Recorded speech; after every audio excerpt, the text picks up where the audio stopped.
Man, the battle for Wano. What a monumental victory, right? It felt like a brand new dawn, with this new generation of pirates totally ready to take on the world. But, in One Piece, it's never, ever that simple. Today, we are breaking down the brutal reality check that came crashing down right after. And that's really the big question here, isn't it? I mean, you've got Luffy, Law, and Kid, who just toppled two full-blown emperors. You'd think the old guard would be running scared. But they didn't just roll over. What happened next was a series of just catastrophic events that proved, without a doubt, that the New World still belongs to them. So with their bounties skyrocketing to an insane 3 billion berries, our trio of captains sailed away from Wano feeling pretty much invincible. I mean, they did the impossible. But they immediately split up, each one sailing toward a completely different and very dangerous fate, totally clueless that the established emperors were about to remind everybody exactly why they ruled the seas. And the response was swift and utterly devastating. In two separate, absolutely brutal showdowns, two of the three captains who took down Kaido and Big Mom were just systematically dismantled. Their dreams, their crews, everything crushed in an instant by the sheer, overwhelming power of the OG emperors. Okay, first up, the always confident, always aggressive Eustace Kid. Instead of, playing it smart, he sails straight for Elbaf, the land of giants. And who's his target? None other than Emperor Red-Haired Shanks, the very same guy whose crew took his arm all those years ago. Oh yeah, this was personal. And just look at this terrifying display of power. Kid was charging up his damned punk, this massive railgun that was strong enough to actually hurt Big Mom. But Shanks, using his insane future sight hockey, saw the devastation it was going to cause. He didn't even wait. He didn't counter. He just struck first. One move, divine departure. And poof, it was over. The defeat was absolute. I mean, with Kid and Killer knocked out cold, their terrified crew just gives up, handing over their precious road poneglyph rubbings. But just for daring to threaten Elbaf, the giant warriors Dory and Brogy deliver the final humiliating blow. They cleave the Kid pirate ship completely in two, sending their dreams straight to the bottom of the ocean. Just like that, an Emperor-level crew completely erased from the map. But believe it or not, that was only half the story. At the exact same time, another new generation captain was in a fight for his life. Trafalgar Law's crew got ambushed by the most opportunistic, dirtiest-playing emperor of them all, Marshal D. Teach, Blackbeard. And this slide right here tells you everything you need to know about Blackbeard.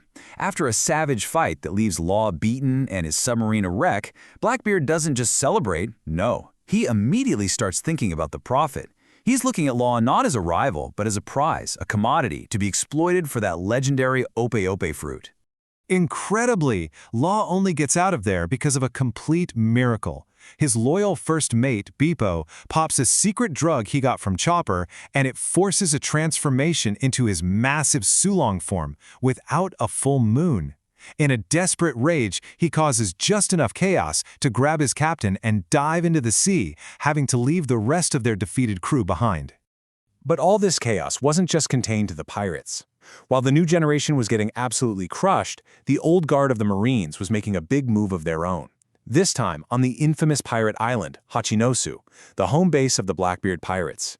So the mission was to rescue Marine Captain Koby, the hero of the Rocky Port incident, who'd been captured by Blackbeard. And to get the stakes here, just look at this number. Blackbeard's crew saw Koby as a 500 million berry prize. That's a huge testament to his growing reputation as the hero. And who comes to save the Navy's future? A living legend. Vice Admiral Monkey D. Garp, Luffy's grandfather, shows up, and he is not on official orders. He's there as a mentor.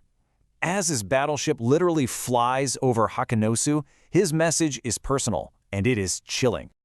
Garp did not waste a single second on introductions. He leaps from his ship, and with a single cataclysmic punch he calls Galaxy Impact, he completely obliterates the town square without even making physical contact. The message was crystal clear. Even in his old age, Garp's power is on another level.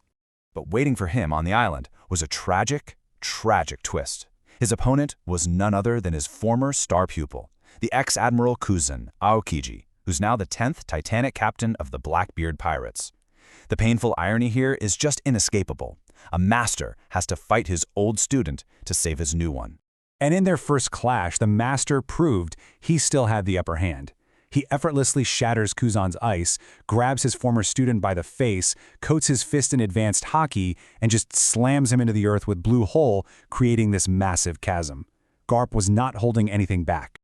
All right, so while all of that is going down across the seas, our last new-gen emperor standing, Monkey D. Luffy, was dealing with a totally different kind of threat. Not an enemy from the outside, but a traitor from within. On the futuristic island of Egghead, a civil war had just erupted, all orchestrated by a hidden enemy. The situation is pure chaos. These godlike seraphim weapons, which were supposed to be on their side, suddenly turned on everyone, the Straw Hats and the Vegapunks alike. With the island's defenses offline and the group totally scattered, a desperate hunt began for the mastermind who was secretly pulling all the strings. The list of suspects was pretty short. It had to be one of Vegapunk's 6 satellites, but the traitor was methodically picking them off, one by one. Shaka, the logic one, was shot dead right as he discovered the original Vegapunk imprisoned. Pythagoras got crushed. The situation was getting more and more desperate by the second. And then we get the shocking reveal. The traitor was Vegapunk 06, York, the satellite that represents greed. Her whole job was just to eat and sleep for the other Vegapunks, but her greed grew into this all-consuming desire to ascend to the highest status in the entire world and become a celestial dragon. And her plan was as brilliant as it was cruel. First, she snitched to the world government about Vegapunk's forbidden research, making sure a fleet would be sent. Then, she unleashes the Seraphim to wipe out her own siblings and trap the Straw Hats. She even faked her own incapacitation to look like a victim. Her whole goal was to be the sole Dr. Vegapunk left to welcome the government forces.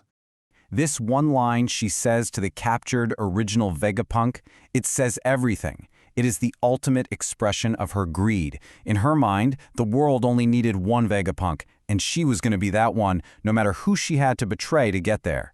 And so in what feels like just a few hours, the entire balance of the world is just shattered. The new era that was promised after Wano, well, it was broken before it could even really start, replaced by a new and way more terrifying status quo. Okay, let's just recap the current state of the board. Kid's journey is over. Done. Law is defeated and on the run. The legend, Garp, is fighting for his life on Pirate Island. And Luffy, our last new emperor, is trapped on an island with a traitor, rogue superweapons, and a massive marine fleet on its way, led by an admiral and, for the first time we've ever seen, an actual member of the 5 Elders. The new generation's rise was met with overwhelming, brutal force. And now, with the highest authority in the world government making a direct move, the final saga has truly officially begun. The question isn't about who will become the Pirate King anymore. It's about who will even survive to see tomorrow.